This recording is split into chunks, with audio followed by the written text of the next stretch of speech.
네, 부동산도 분야가 굉장히 다양하잖아요. 그러면 네. 박사님께서는 어떤 분야를 전문적으로 다루고 계신가요? 네, 부동산 분야는 정말 다양해요. 네. 우리가 가장 많이 알고 있는 주거 목적인 아파트나 뭐 오피스텔이나 뭐 빌라 이런 부분들도 있고, 그다음에 상업시설을 목적으로 하는 이런 빌딩이라든지 그 안에 들어있는 뭐 사무실이나 상가들, 네. 그다음에 또 이들의 건축물들을 또 지어주는 뭐 건설사라든지, 그다음에 또 뭐 설계 건축하시는 분들, 뭐 분양하시는 그 분야라든지, 그다음에 또 가장 중요한 이런 건축물들을 그 운용할 수 있는 자금을 운용하는 금융 관련 업체들도 그렇죠. 다양해요. 네. 근데 이제 이런 업무 중에 제가 이제는 하고 있는 거는 이제 빌딩 관련 쪽에 예, 그 업무를 하고 있습니다. 그래서 제가 이제 소속되어 있는 거는 아까 뭐 좀 전에 말씀드렸던 것처럼 JS 부동산 중개법인. 네. 저희 회사 촬영을 조금씩 하네요. 약간 홍보 영상이네요. 네. 근데 제가 주로 이렇게 진행하는 아이템은 네. 빌딩이나 그 다음에 빌딩을 지을 수 있는 부지들 이런 부분들을 지금 하고 네. 있습니다. 이 서울에서는 지금의 어떤 여러분들이 거리 다니시면서 아마 보셨을 거예요. 새로운 신축 건물들이 굉장히 많이 들어서고 있어요. 네. 우리나라가 1980년대에서 90년대 사이에 굉장히 많은 건물들을 지었어요. 그리고 또 그 이후에 2000년대 초반에도 많은 건물들을 지었는데 실제 이런 건물들이 지금 30년, 40년이 되고 뭐 짧게는 또 20, 30년 돼 있는 이런 노후화된 건물들이 많아졌어요. 네. 그래서 이런 건물들을 다시 재건축하거나 아니면 또 리모델링을 해서 새롭게 지금 계속 신축이 변화가 되고 있는 네. 거죠. 그래서 뭐 서울의 중심으로 해서 뭐 곳곳에 그 요지들도 그렇고요. 그다음에 수도권도 그렇고 뭐 지방도 마찬가지입니다. 그래서 점차 지금 새로운 건물들이 많이 지금 들어서고 있는 분야예요. 그래서 저는 이제 부동산 여러 분야 중에 이 문화 공간에 대한 거를 더 많이 관심을 갖고 있습니다. 네, 그런데 앞서서 뭐 제가 살짝 듣기는 했는데 이게 복합 문화 공간에 그래도 특별히 관심을 두게 된 이유에 대해서 자세히 좀 얘기 좀 해주세요. 네, 맞아요. 이 복합 문화 공간이 실제로 우리 부동산의 그 실사용자는 사람입니다. 그렇죠. 우리 인간이죠. 네. 기능성이라든지 어떤 필요성이라든지 이런 부분들 때문에 우리가 이제 부동산에 대한 관심들이 자꾸 많이 좀 커져가고 있거든요. 네. 근데 실제 우리나라 지금 현재 상황들이 이 지역 가치성에 기반을 두고 있는 공간들이 많이 지금 커져가고 있어요. 실제 어떤 인간의 감성을 좀 자극하는 어떤 문화적인 요소를 가미한 우리가 뭐 쉽게 얘기하면 어떤 예쁜 패션 유형의 어떤 네. 이런 카페. 이게 우리가 지금 카페 공간들이라든지 이런 건물 공간에서도 그 인간의 감성을 좀 자극하는 이런 건물들이 모여 있는 공간들, 이런 어떻게 보면 인간의 감성을 자극하는 네. 그런 특성을 지니고 있는 건물이라고 보셔도 될 것 같아요. 대기업에서 어떤 상업성을 좀 더 네. 크게 둔다고 하면 큰 공간 형성이 될 수도 있고, 우리가 어떤 개인 투자자가 작은 공간의 개념으로 해서 얘기를 한다면 우리가 우리가 카페에서도 보게 되면 어떤 패션 감각적인 어떤 네. 문화 감각적인 이런 부분들이 포함되어 있는, 우리가 패션 유형의 카페라든지 미술 작품이 걸려 있는 이런 카페들도 그리고 많이들 요즘엔 또 있잖아요. 보니까 미술 작품도 그리는 카페도 많더라고요. 맞아요. 네. 예. 그리고 뭐 직접 체험하고, 네. 뭐 음식을 같이, 실제로 작게 만들어가면서 네. 하는 이런 체험 공간들도 같이 들어가 있고. 그래서 실제 우리가 먹거리들이 많이 지금 좋아지고 있거든요. 그렇죠. 근데 이런 먹거리에 관련돼서 아니면 볼거리, 그다음에 유의적인 것들 이런 것들이 많이 같이 포함됐다고 보시면 돼요. 그래서 실제로 우리가 그 옛날에 그 부동산들은 약간 공간들의 개념으로 얘기를 한다고 하면 네. 평면적인 공간들이 많았어요. 딱딱한 사무실 공간, 진짜 딱딱하게만 전 사실 느껴졌거든요. 그렇죠, 네. 맞아요. 근데 이런 그 네모난 이런 사무실 공간의 개념이라고 생각한다면 지금은 21세기 이런 공간들 같은 경우에는 인간의 감성을 조금씩 자극해주는. 어떻게 보면 문화적인 감성을 계속 많이 가미한 네. 그런 건물들 유형이죠. 실제적으로 우리가 어떤 사람으로 얘기하면 입체적인 공간의 개념으로 지금 공간들이 형성이 되고 있다라고 보시면 될 것 같아요. 그래서 실제 어떤 결국은 우리가 이런 복합문화 공간들이 가장 추구하는 것들이 뭐라고 생각하냐면 저희 입장에서는 그래요.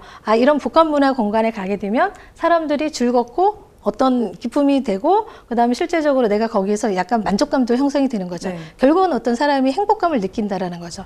그 작은 공간에 들어갔는데 내가 그 안에서 뭔가 어떤 새로운 나의 만족감이나 그다음에 충족감이 형성이 되게 되면 그게 결국은 행복이거든요. 그래서 그런 네. 행복을 줄 수 있는 공간이 실제로 오. 복합문화 공간이 아닌가라는 생각이 들어요. 행복을 줄 수 있는 공간이라고 들으니까 이게 굉장히 듣는 것만으로도 행복감이 느껴지는데요. 이 복합문화 공간 하면 전 대표적으로 그래도 DDP가 또 떠오릅니다. 그쵸, 맞아요. 네. 대표적인 다른 곳들도 있을 것 같고요. 그리고 요즘에 또 떠오르는 복합문화 공간은 네. 어떤 곳들이 있을까요? 맞아요. 저희가 DDP 하니까 네. 지금 새로운 되게 좀 저기 있어요.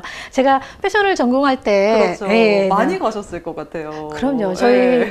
그 DDP 옆에 유어스라는 빌딩이 있어요. 거기에 네. 그 서울시에서 지원하는 패션 창작 스튜디오, 그게 이제 서울시 지원해서 패션 관련 창업 프로그램이었거든요. 네. 지금도 이어지고 있더라고요. 근데 제가 일기로 들어갔었어요. 진짜 감회가 새로우실 것 같아요. 그렇죠. 네. DDP를 보면 제가 거의 한 1년 반 가까이 거기에 있었는데 네. 그 이제 유어스 7층에서 이렇게 바라보게 되면 DDP 현장이 이렇게 막 만들어지는 현장들이 보여졌었거든요. DDP가 2013년도에 형성이 그 건축이 시작해서 네. 아마 14년도 봄 정도에 오. 마무리를 됐을 거예요.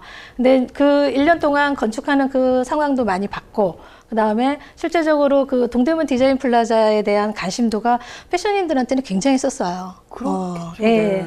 저도 많이 개인적으로 또 좋아했었고, 근데 또 특히나 DDP를 디자인한 건축가가 네. 자하 하디드였어요. 오. 그 영국 건축가거든요. 근데 그 분의 어떤 건축들의 그 건축 유형들의 어떤 특징들이 실제 이렇게 딱딱한 건축물이 아닌 이게 약간 정방형이죠. 3차원적인. 그래서 곡선의 형태가 많이 들어있는. 그래서 저도 학교에 있을 때 학생들 패션 디자인 스케치 수업 시간에 건축물들을 많이들 제안해 줄 때 자하디드 건물 많이 제안을 해주고 네. 저도 굉장히 또 많이 좋아했었고 디자인을 많이 응용도 했었고 그래서 굉장히 많이 관심이 있었었죠. 네. 근데 네. 아마 DDP 건물이 복합문화 공간에 거의 아마 획기적인 핵을 좀 구워졌을 거예요. 컨벤션이라든지 전시라든지 뭐 거기 안에 뭐 패션쇼도 이루어지고 그다음에 직접 디자인 체험 공간도 형성이 되었었고 그래서 그 DDP에 대한 것들이 저희 패션하는 사람만이 아니라 네. 그 주변에 뭐 그 다니는 행인들이라든지 아니면 실제적으로 그 DDP에 대한 홍보들이 많이 됐을 때 사람들이 대중들이 굉장히 많이 관심을 가졌던 그렇죠. 네. 건물이에요. 그래서 그리고 뭐 저녁 야경도 너무 좋았고 네. 근데 그쵸. 안에서는 전시회들도 굉장히 좋은 곳들이 많더라고요. 그럼요. 네. 맞아요. 그래서 체험 공간도 굉장히 많았었고 그 다음에 또 동대문 디자인 역사에 네. 대한 것도 많이 나와 있었고 그래서 실제적으로 그 동대문 디자인 상권이 실제 그 DDP의 영향을 많이 받았을 거예요. 그리고 좋은 영향이죠. 그렇죠. 네. 뭐 DDP 말고 다른 복합문화 공간은 또 어떤 곳들이 있을까요? 그러니까 우리가 보면 복합문화 공간들이라고 하면 네. 되게 다양해요. 지역마다 다 곳곳에 다 있어요. 우리가 곳곳에 다 있다고요? 그렇죠. 네. 그래서 보면 우리가 뭐 가장 뭐 10대, 20대들이 가장 좋아하는 홍대 네. 상권. 떠오르는 것 같은데요.